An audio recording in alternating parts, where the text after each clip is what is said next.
เดี๋ยวพรุ่งนี้น่าจะมีพรุ่งนี้ไม่ได้มาเอากะเพราปลาหมึกผัดออกปลาหมึกก็หมดอะไรไว้มันน่าวันนี้หิมาช้าได้เหรอเนี่ยวันนี้มีปลาหมึกเนื้อหมูกรอบขายดี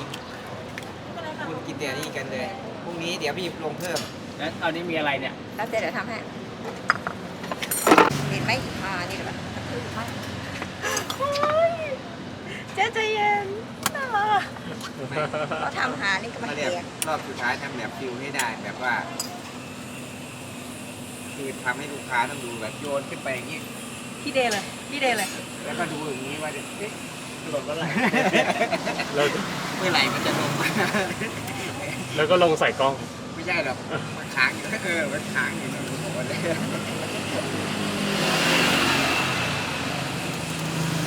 กระป๋องเยอะกว่าพอแล้วกระป๋องเดียว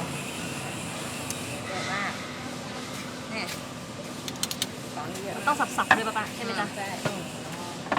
แล้วเป็นคนยาวมา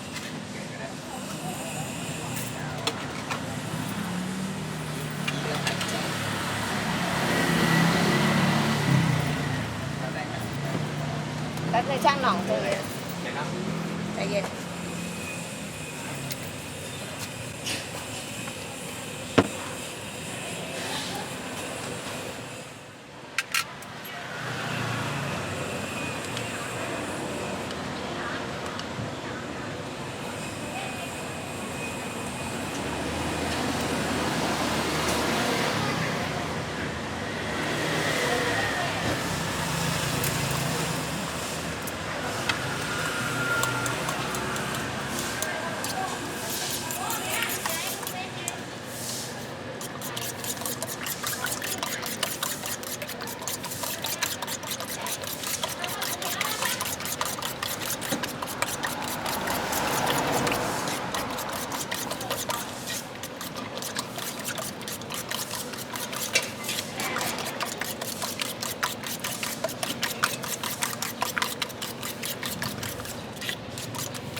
เดี๋ยวปลากระป๋องมันต้องใส่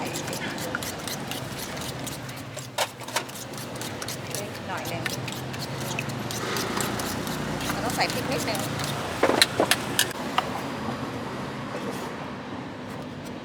แล้วก็ฝักว่ามีนี่ว่าภาษาอังกฤษมีบอกให้เงียบ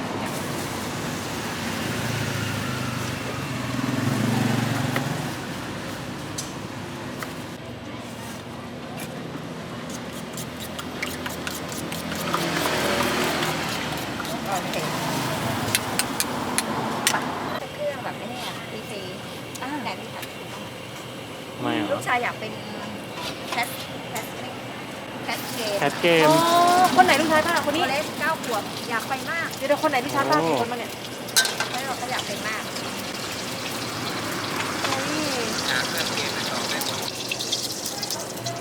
ถือไฟลูก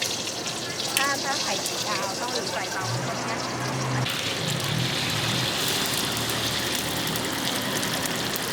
นานมากไม่ได้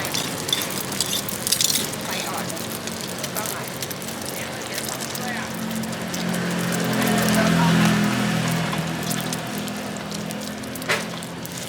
แต่ว่ามันเป็นปลากระป๋องเนี่ยมันมีความแน่น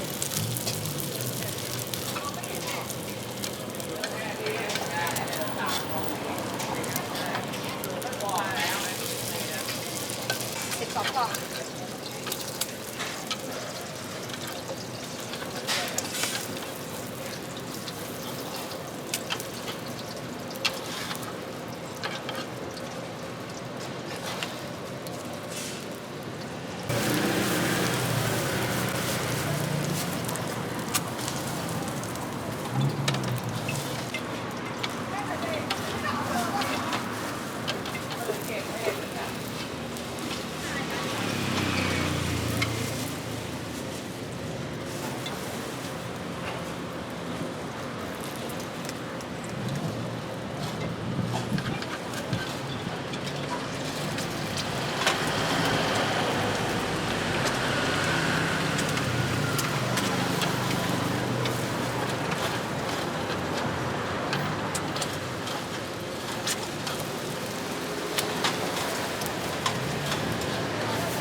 ประทานได้เลย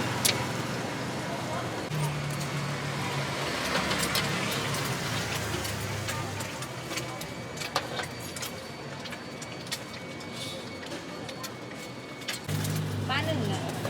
มีข้าวเปล่าหรือว่าไม่จ้ะ